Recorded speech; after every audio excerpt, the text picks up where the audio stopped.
विश्व में 3 सबसे प्रलयकारी अस्त्र हैं शिव जी का त्रिशूल, इंद्र का वज्र और भगवान विष्णु का सुदर्शन चक्र। जानिए कैसे भगवान श्री कृष्ण ने तोड़ा रानी सत्यभामा, सुदर्शन चक्र और गरुड़ देव का घमंड। ऐसी बेहतरीन जानकारी के लिए चैनल को सब्सक्राइब करें और बेल आइकन दबाना ना भूलें। भगवान विष्णु के अवतार श्री कृष्ण जब एक बार रानी सत्यभामा के साथ सिंहासन पर विराजमान थे, तभी रानी सत्यभामा भगवान श्री कृष्ण से पूछती है, हे प्रभु, आपके पिछले जन्म श्री राम जी के अवतार में माता सीता क्या मुझसे भी ज़्यादा खूबसूरत थी? वहीं भगवान श्री कृष्ण से गरुड़ ने भी पूछा कि हे प्रभु, क्या कोई इस दुनिया में मुझसे भी तेज है?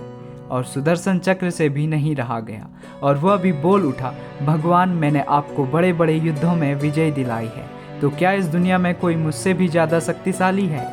द्वारिकाधीश श्री कृष्ण समझ गए थे कि तीनों में अभिमान आ गया है, लेकिन प्रभु की लीला तो अद्भुत है। तो श्री कृष्ण भगवान मंद मंद मुस्काए और सोचने लगे कि कैसे इन तीनों का अभिमान नष्ट किया जाए। तब भगवान ने निर्णय किया और गरुड़ से कहा कि जाओ, हनुमान को बुला ले आओ। भगवान श्री कृष्ण की आज्ञा लेकर गरुड़ देव वहां से उड़ चले। वहीं श्री कृष्ण जी ने सत्यभामा से कहा कि देवी, आप सीता के रूप में तैयार हो जाइए, और स्वयं भगवान श्री राम के रूप धारण कर लिया।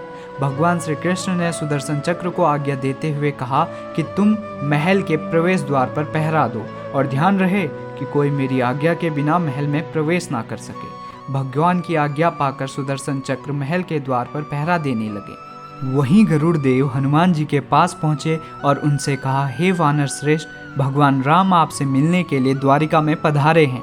आप मेरे पीठ पर बैठ जाइए, मैं शीघ्र ही आपको द्वारिका ले चलूँगा। भगवान हनुमान जी ने उनसे कहा कि आप चलिए, मैं आता हूँ। गरुड़ देव मन ही मन सोचने लगे कि हनुमान जी तो अब वृद्ध हो चुके हैं, भला ये कैसे शीघ्र पहुँचेंगे। परंतु हनुमान जी की आज्ञा अनुसार गरुड़ देव वहाँ से द्वारिका चले। द्वारिका पहुँचते ही वे हैरान हो गए जब उन्होंने हनुमान जी को स्वयं से पहले महल में पाया। यह देखकर उनका सर लज्जा से झुक गया। श्री राम जी के भेष में श्री कृष्ण ने हनुमान जी से पूछा कि तुम महल में कैसे प्रवेश कर पाए? क्या तुम्हें द्वार पर किसी ने रोका नहीं? हनुमान जी ने हाथ जोड़े और अपने मुंह के भीतर से सुदर्शन चक्र को उनके सामने रखते हुए कहा, प्रभु, भला कोई कैसे रोक सकता है मुझे आपसे मिलने के लिए? इस चक्र ने तनिक कोशिश तो की थी, परंतु मैंने इसे मुंह में रख लिया था। फिर हनुमान जी ने हाथ जोड़कर भगवान श्री कृष्ण से पूछा कि हे प्रभु, यह तो मैं जानता हूँ कि आप ही मेरे राम हैं, परंतु आज माता सीता के स्थान पर किस दासी को आपने स्थान दे दिया?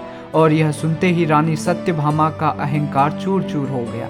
अब रानी सत्यभामा, सुदर्शन चक्र और गरुड़ का अभिमान खत्म हो गया था और वे तीनों लज्जित होकर भगवान के चरणों में झुक गए।